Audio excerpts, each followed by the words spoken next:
اور اس کے پڑھنے سے سکینت نازل ہوتی ہے۔ السلام علیکم۔ میرا سوال یہ تھا کہ سورہ جن پڑھنے سے جن خوابوں میں ہوتا ہے، اس بارے میں آپ بتائیے کچھ، یہ جو غلط فہمی ہے اس بارے میں بولیے۔ بھائی نے ایک سوال کیا کہ سورۃ الجن پڑھنے سے جن خوابوں میں آتے، قبضے میں آتے ہیں، اسی کی حقیقت ہے، کچھ بتائیے۔ میں نے ایسے جب میں چھوٹا تھا بہت سارے قصے واقعات سنے تھے، جس میں ہوتا یہ تھا کہ ایک صاحب بولے میں نے ایک بار سورۃ الجن کھول لیا، سورۃ الجن میں پڑھ رہا تھا، سورہ جن پڑھ رہا تھا تو یہاں تھا، آدھا ختم ہو تو یہاں آ گیا، پورا ختم ہو تو وہاں آ گیا، پھر اور پڑھنا شروع کیا تو یہاں آ گیا، پورے مسجد میں گویا شفٹ ہو رہا تھا وہ۔ تو بولے بہت جلالی کمالی اور یہ اور وہ، اور اس کے پڑھنے سے جن آ جاتے ہیں۔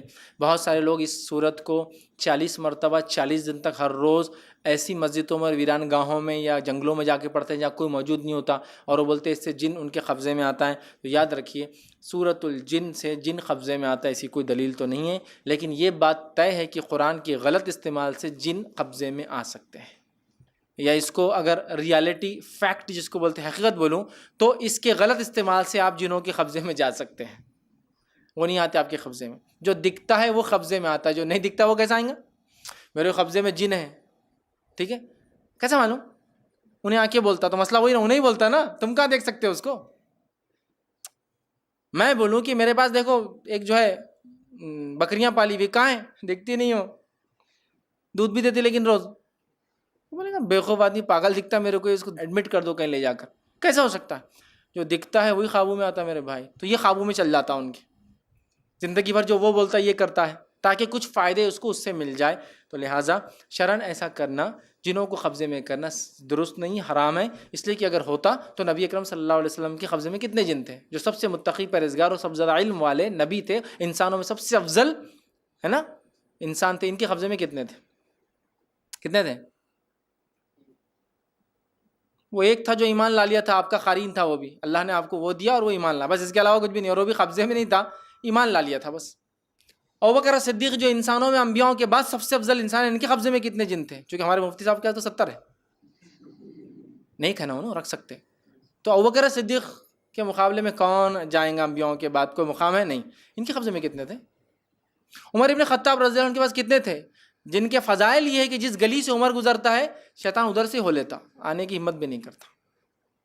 عمر کی زبان پہ جو ہے، یا عمر جو ہے، حضرت عمر رضی اللہ عنہ جو الہام، جو باتیں ان کے دل اور ذہن میں آتی تھی وہ باتوں کو مانا جاتا تھا۔ کیوں؟ اس لیے کہ صحابہ کو پتا تھا عمر کے نزدیک شیطان نہیں آتا ہے، تو ان کو وسوسے نہیں آتے تھے، جو بات آتی تھی وہ اللہ کی طرف سے۔ الہام ایک ایسی شکل ہوتی ہے جس میں آدمی صحیح بات کو جان لیتا ہے، ٹھیک ہے۔ میں اب چور دروازے نہیں کھول رہا ہوں آپ کو شرک کرنے کے لیے، لیکن یہ چیز ہے۔ جیسا کہ میں نے سوچا آپ آنے والے تھے اور آپ آ گئے، یہ کیا تھا؟ اللہ کی طرف سے مجھے پہلے بتا دیا گیا، لیکن ہونے کے بعد پتا چلا یہ ہونے والا ہے۔ پہلے میں نہیں بول سکتا میں نے سوچا اور وہ آنے والا، دیکھ دروازہ کھلا اور آ گیا، یہ تو جادو ہے، یہ تو شیطان ہے۔ ہوتا ہے نا کوئی چیزیں آدمی آتی۔ حضرت عمر کے تعلق سے بہت ساری باتیں انہوں نے جب کہی، صحابہ نے مانی، اس لیے کہ عمر کے نزدیک شیطان نہیں آتا ہے۔ جس گلی سے عمر گزر شیطان دوسری گلی سے ہو لیتا ہے۔ اگر نبی اکرم صلی اللہ علیہ وسلم فرماتے میرے بعد کوئی نبی ہوتا تو عمر ہوتے، حضرت ابوبکر کے بارے میں بھی نہیں کہا۔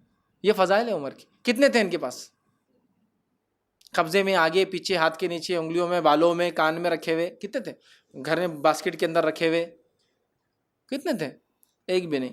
صحابہ میں سے پوری صحابہ کی جماعت میں ایمان لانے کے بعد کتنے تھے؟ کفر کی حالت میں کچھ صحابہ کے پاس جن تھے، اس کے واقعات ہم کو سیرت میں ملتے ہیں۔ ایک صحابی فرماتے ہیں کہ جب نبی اکرم صلی اللہ علیہ وسلم نبی بنے اور وہی آئی تو میرے پاس ایک جنی تھی، فیمیل جن، میں اس سے کام لیا کرتا تھا۔ اس نے مجھ سے کہا کہ اب آسمانوں پہ جانا ہمارے لیے بند کر دیا گیا، اس پہ سخت پہرا لگ گیا ہے۔ میں جبھی سمجھ گیا کوئی بہت بڑی گھٹنا دنیا میں ہونے والی ہے، اور میں اس گھٹنا کا انتظار کر رہا تھا۔ نبی اکرم صلی اللہ علیہ وسلم کے بارے میں سنا اور میں ایمان لایا، اور میں نے اس جنی کو آزاد کر دیا۔ پھر اب وہ میرے ساتھ نہیں، چونکہ اسلام نے منع کیا تھا، تو ان کو پتہ چل گیا تھا پہلے کوئی بڑی گھٹنا ہونے والی، چونکہ آسمان پہ جن نہیں جا سک رہے تھے، اور وہ کہہ رہے تھے کہ بہت سخت پہرا ہے، چونکہ قرآن نیچے اتر کے بیت العزا پہ پہلے آسمان پہ آ چکا تھا۔ کب آیا تھا؟ انا انزلناہ فی لیلۃ القدر۔ لیلۃ القدر نے پورا قرآن 7ویں آسمان پہ لوح محفوظ سے اترا، اور کہاں رک گیا کہ پہلے آسمان بیت العزا پر، اور اسی رات پہلی وحی بھی نکلی اور محمد صلی اللہ علیہ وسلم پہ نازل ہوئی۔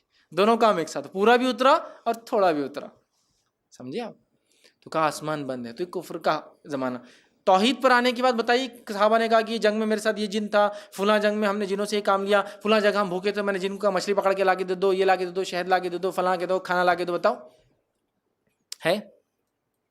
نہیں ہے۔ تو پھر ہمارے مفتی صاحب کو بھی حق نہیں کسی جن کو قبضے میں لینے کا، جب سب سے بڑے لوگ دنیا کے سب سے تقویٰ پرہیزگار والے لوگ ابن آدم میں اللہ کے رسول صلی اللہ علیہ وسلم وہ شخصیت ہے کہ ابن آدم نے اس سے پہلے کسی انسان کو دیکھا ویسا نہیں، اس کے بعد اتنا افضل انسان آئے گا، ان کے پاس بھی نہیں تھے، ان کے صحابہ کے پاس نہیں تھے، تابعین تبع تابعین کے پاس نہیں تھے۔ چلیے آپ جن اماموں کو مانتے ہیں، امام حنیفہ کے پاس کتنے جن تھے جن سے وہ فقہ لکھایا کرتے تھے؟ امام شافعی کے پاس کتنے تھے؟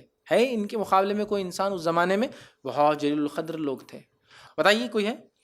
تو میرے بھائی کہاں سے اچھا فقہی کتابوں میں کوئی باب ہے جنہوں سے کام لینے کا باب، جنہوں کو قبضے میں کرنے کا باب ہے؟ کسی نے لکھا کیسا کرنا چاہیے؟ تو یہ دین کا حصہ نہیں ہے، اس کا مطلب کہیں نہ کہیں آؤٹ سورس کی غلط جگہ سے آ رہا ہے ہمارے پاس، یہ درست نہیں ہے۔ تو لہٰذا سورہ جن کے بارے میں بہت ساری غلط فہمی میں نے بھی دیکھی ہے کہ اس کو اتنی بار پڑھے تو یہ ہوتا ہے، اتنی بار پڑھے تو ہوتا ہے، بلکہ اکثر لوگ بولتے ہیں سورہ جن رات میں مت پڑھو، رات میں نہیں پڑھنا بیٹے، سورہ جن رات میں نہیں پڑھنا، کچھ بھی ہو سکتا، تم کو لپٹ سکتا، یہ ہو سکتا وہ ہو سکتا، ٹھیک ہے؟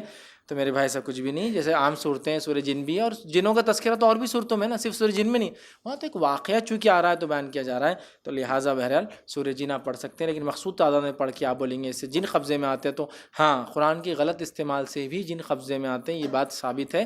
جو لوگ اس فن کی مہارت رکھتے ہیں، جو نظر رکھتے ہیں، انہوں نے کہا کہ ایسا غلط کام کر کے بھی لوگ جنات کو اپنے قبضے میں کرتے ہیں، لیکن یہ شرعاً درست اور جائز نہیں ہے، لہٰذا ایسی غلط فہمی رکھنا یا ایسا کام کرنا دونوں ہی درست نہیں ہوں گا۔ السلام علیکم۔